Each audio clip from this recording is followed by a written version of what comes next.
سەڵتانی بەناوی خوای گەورە و میهرەبان شەوتان باش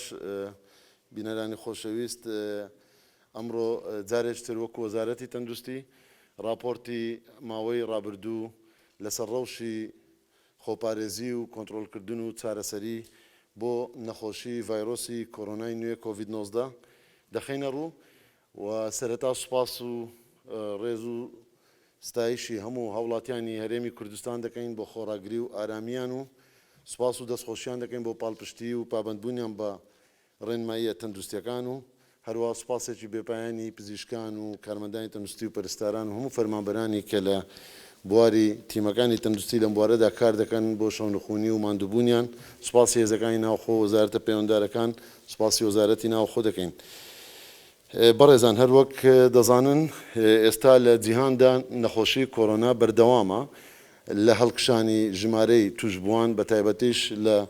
وڵاتانی ئەوروپا و ئەمریکا و لە هەرێمی کوردستان و لە ناوچەی ڕۆژهەڵاتی ناوەڕاستیش تا ئێستا ئەم نەخۆشیە بوونی هەیە لە هەرێمی کوردستان لە ماوەی ڕابردوو هەروەک دەزانن لە 23 یەکی سەرەتای ئەم ساڵ لە مانجیەک لە 23 مانگ دەست بە ڕێکارەکان کرا و خۆشببختانە هەنگاو بە هەنگاو قۆناغ بە قۆناغ بە پاڵپشتی هاوڵاتیانی خۆشەویست و وەزارەتە پەیوەنددارەکان و هەموو تیمی پزیشکی لە کەرتی تەندروستی دەست بە ڕێکارەکان کرا و زوو دەستپێکردنی ئەم ڕێکارانە دەرەنجامی ئەوە بوو کە تا ڕادەیەکی باش ئەم نەخۆشیە لە ژێر کۆنتڕۆلکردنەوە لە دەست دەرنەچووە و حالەتەکان دەدۆزرێتەوە. بەڵام لە کاتی ئێستادا بوونی نەخۆشیەکە هەر هەیە و تا ئێستاش حالەتی دۆزینەوەی ئەم ڤایرۆسە هەیە لە نێو تاکەکانی کۆمەلگا و تەنانەت سەرچاوەی بڵاوبوونەوە و بەرکەوتەش هەیە و تا ئێستاش هەموو ئیجراعاتەکان وەکو ئەمڕۆژ بەیانی پێدەرچوو قەدەغی هاتچۆ تا هەفتەیەکی دیکەش تا 23 مانگ لەگەڵ هەندێک ڕێکاری نوێ و شێوازی نوێ بۆ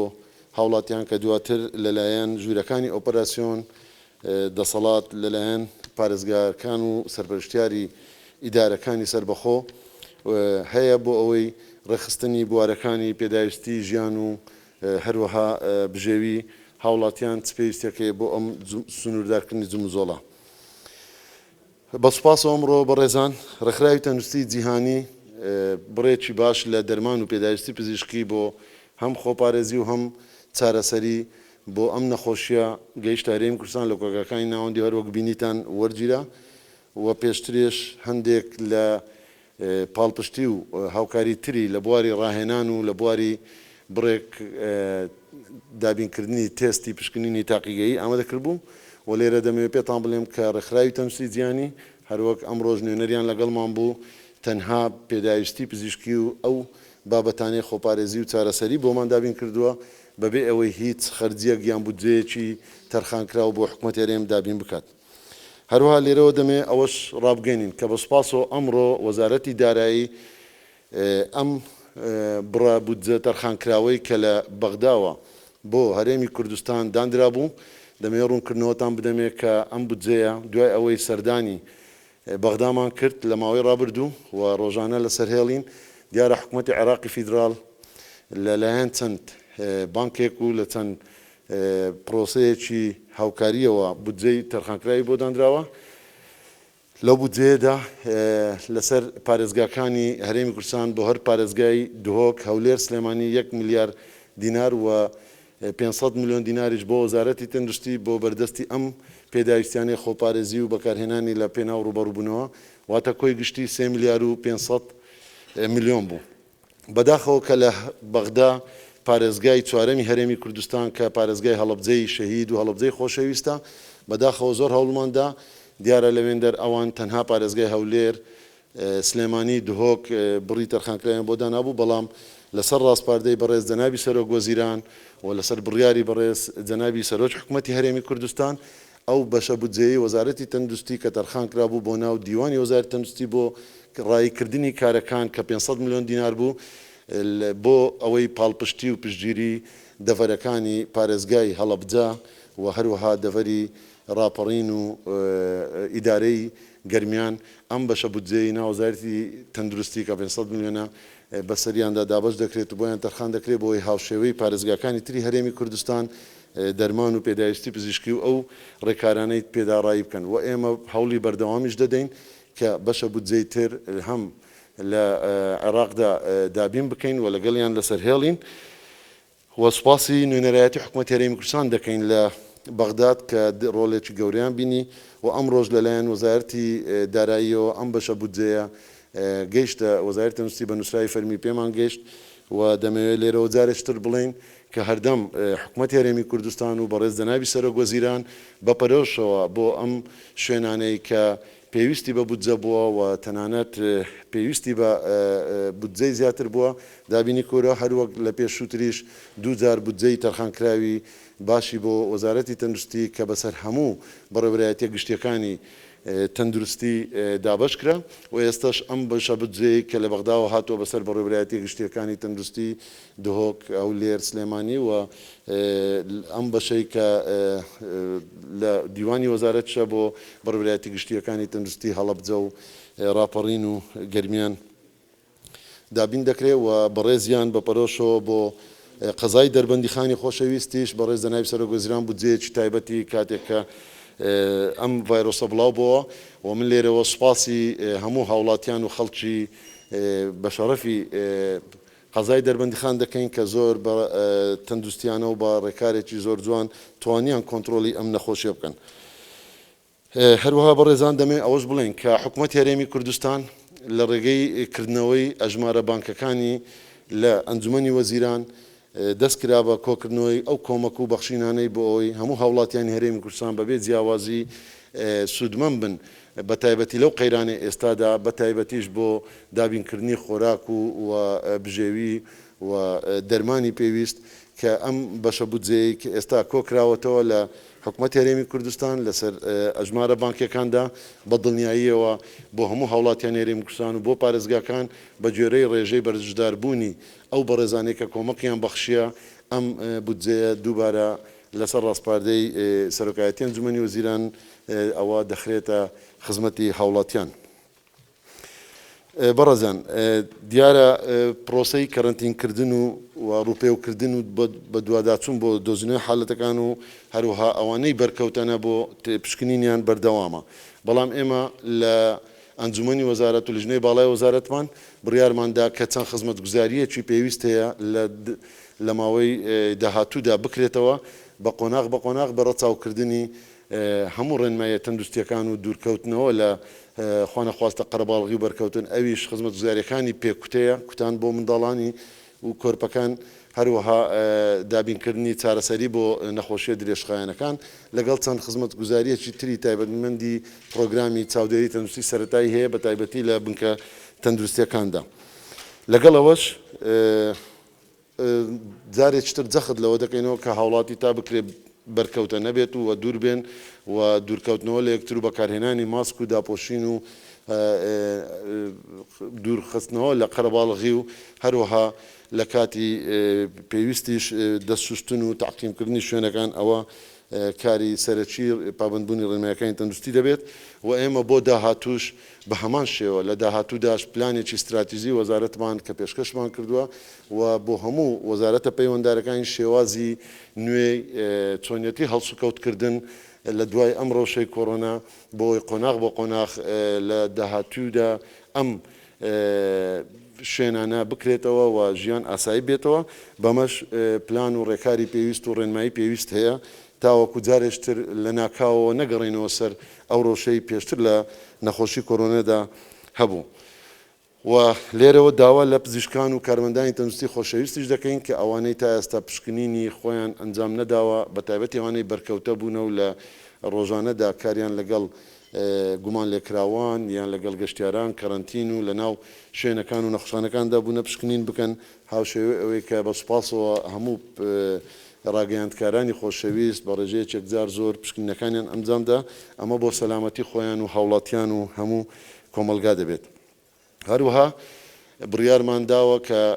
لەسەر ڕاستپاردەی سەرۆکایەتی ئەنجومەنی وەزیرانیش دوێنێکەش باس کرا کە ئەمانەی توشبوونە دیارە چەند وڵاتێک هەندێک لە توشبووەکان دوای ماوەیەک دووبارە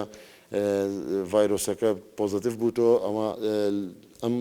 بەڕێزانەی کە پێشترێ هەڵگریم ڤایرۆسە بوونەوە ئێستا لە ماڵەوە چاکبوونەتەوە ئەوە پشکنینێکی تریان بۆ دەکرێت و ئەم راپۆرتی وەزارەتی تەندروستی کە پێشکەشمان کردووە بە ڕوونی و بە هەموو شێوازەکان و کارەکانی بۆ دوای ڕەوشی کۆرۆنا بۆ هەموو دام دەستگاکاندا تێدا ڕوونکراوەتەوە. هەروەها دەمەویست لێرە ئەگەر دەرفەت بیت ڕەوشی تەندروستی و هەڵسەنگاندنی باری ئێستا لە هەرێمی کوردستاندا بخەینە ڕوو کە کەرەنتین لە سەرەتاوە 7695 کەرەنتین بووە تا ئێستاش بەردەوامە 1390 کەرەنتین ماوە و ژمارەکانیان بە پێی شوێنەکان و پارێزگا و ئیدارە سەربەخۆکان ئەوەی دەبینن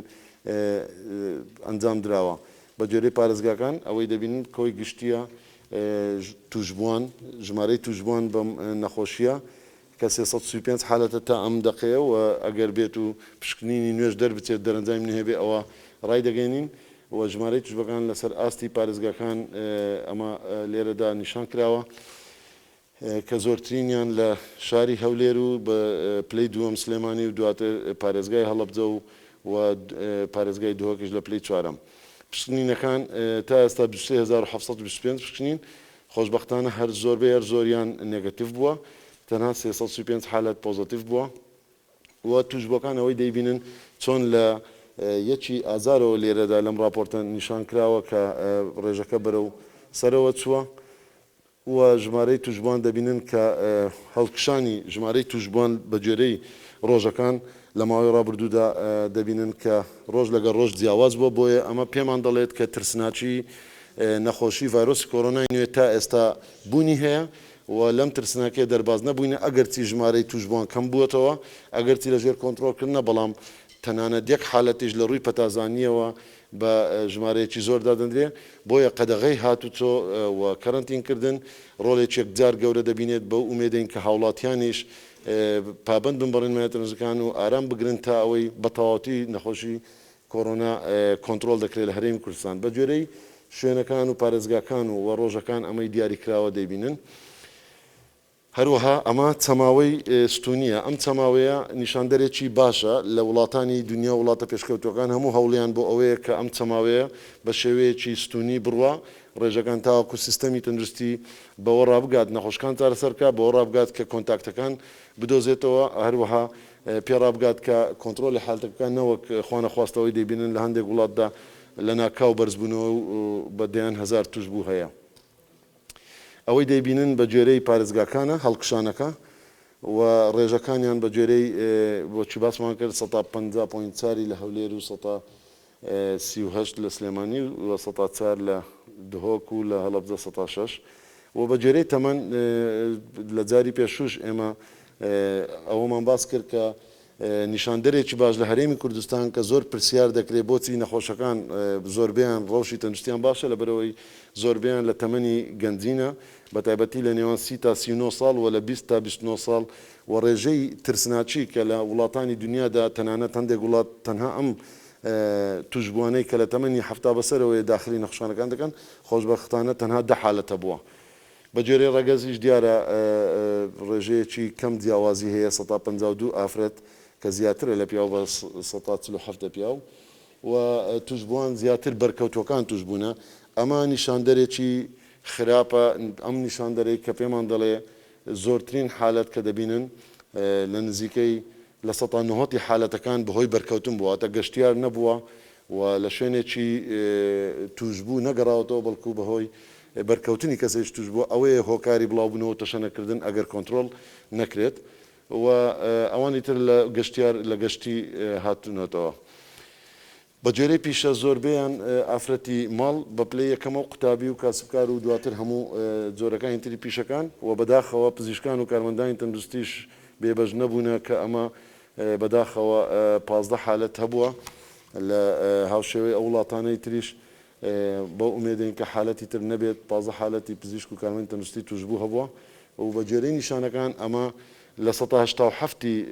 حالەتەکان نیشانەیان نییە و ئەوانەی نیشانەکانی یان پێ دەڵێن ئەکتیڤ کەیس واتە نەخۆشی تەواوی کۆرۆنا بە نیشانەکانیەوە هەڵگری نیشانەکان 113 و ئەم داشبۆردەی حکوومەت هەرێمی کوردستان فەرمانگای میدیا و زانیاری بە سوپاسەوە ڕۆژانە دەتوانن بیبینن ئەمە لەگەڵ وەزارەتی تەندروستی ئەم داشبۆردە دەتوانن بەردەوام زانیاری تەواو دەدات. و هێڵی گەرمی ژمارە 122 سوپاسی هەموو تیمەکانی ژمارە 122 دەکەین کە تا ئێستا 84306 کۆڵ یان بڵین پەیوەندی هەبووە لە نێو ئەوانیشدا 5784 فایلیان بۆ کراوەتەوە تیمەکان تەلەفۆنیان بۆ دەکەنەوە و فۆلۆئەپ یان متابعی حالەتەکانیان دەکەن ئەمەش بە جێرەی شارەکان بەڵام بە کۆی گشتی ئەمە ئەو پرۆژەیە کە بە سوپاسەوە وەکو کۆڵ سنتەر زیاتر لە 180 کەسی ڕاهێنراو لەسەر هێڵ و لە شوێنەکانی خۆیان لەسەر لاپتۆپەکانیان بەردەوام جانبی هاوڵاتیان دەدەنەوە سوپاسیان دەکەین ڕۆڵێکی گەوریان هەبوو لە دۆزینەوەی حالەتەکان و سوپاسی کۆمپانیای فاستلینک دەکەین کە پرۆژەیەکی زۆر سەرکەوتووی فاستکێر واتە بە خێراگەیاندنی خزمەتگوزاری بۆ ناو ماڵەکان وەکو پێی بڵین دیلیڤەری تا ئێستا 3646 چونکە زۆر لە مێژ نییە دەستی پێکردی ئەم پرۆژەیە سەردان هەبووە و ئەوانە پێداویستی پزیشکی سەرەکییان پێەیە هەندێک دەرمانی پێویستیان پێەیە و پزیشک و کارمەندی تەندروستی و ئۆتۆمبیلی تایبەت بە گوێرەی پەیوەندیەکانی کە تەلەفۆنیان بۆ دەکرێت و لەسەر هەموو پارێزگاکان و ئیدارەکان دەبینن ئەم